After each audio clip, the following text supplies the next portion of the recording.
every person communicates. And obviously communication comes first, but you can still learn to have language, good language, given the right supports. So since we know people with autism are typically visual learners, we need to give them a full comprehensive visual language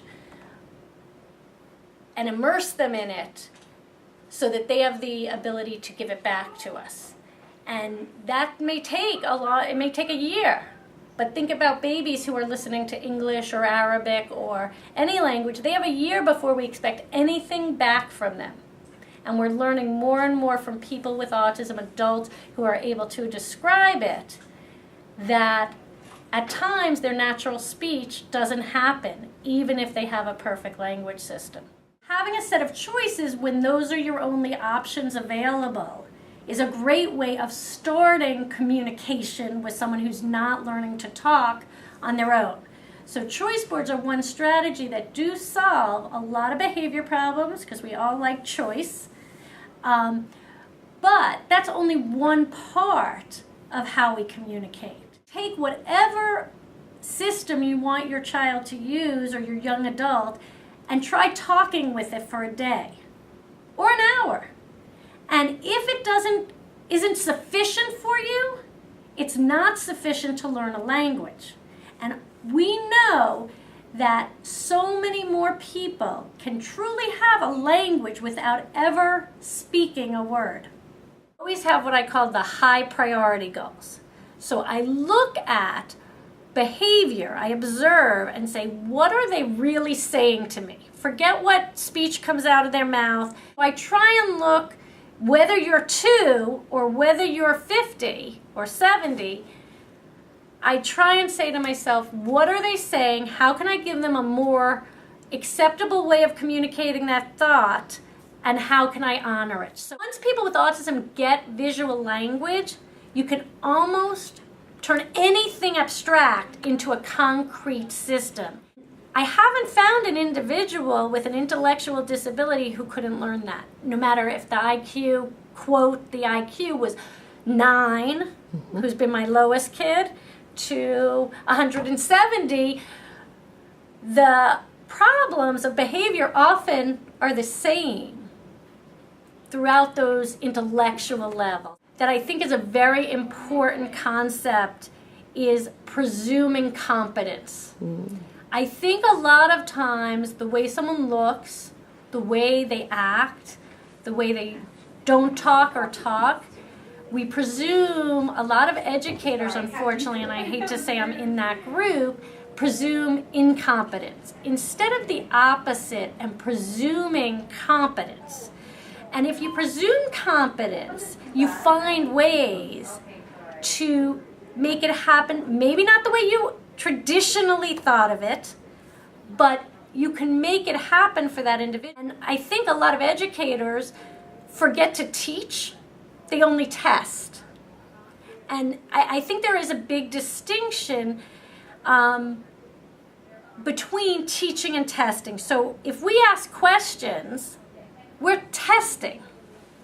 If we teach and model and demonstrate, we are teaching, and then at some point we can do some mild kind of assessment checks, but those don't mean a lot in real life. They don't mean a lot when you see a kid who clearly knows what they want and don't want. And sometimes I trust those kids way better than I trust people's words. There's a great project out of Australia called the Queensland Project, which has all the visual supports are at each station. We need to make all of our environments inclusive for everyone. We have a website you can install that makes, if I hover over any word, a picture symbol, well, multiple picture symbols come up. Because if the word is reading, it could be, there's many different meanings of that. Everyone comes up, so people with intellectual disabilities can use a computer, or even non-readers can have accessibility to all that our society has to offer. What I like to use is very functional tools that help people complete tasks like schedules. The monthly calendar is one of the best inventions ever for people with not good language, because it shows when things happen in a long-term basis, not just by the day like a regular schedule. So for the student who asks you 18 times in 10 minutes when they get to go swimming, that's an easy thing shown on a weekly or monthly calendar. We live in Florida, so our kids often ask for Disney World a lot. And, you know, after a while, as a parent or as a professional, it might seem annoying. But if you just put it on a calendar, even if it's 3 months away, kids get it. And then when they come back with the question, you just show on the calendar.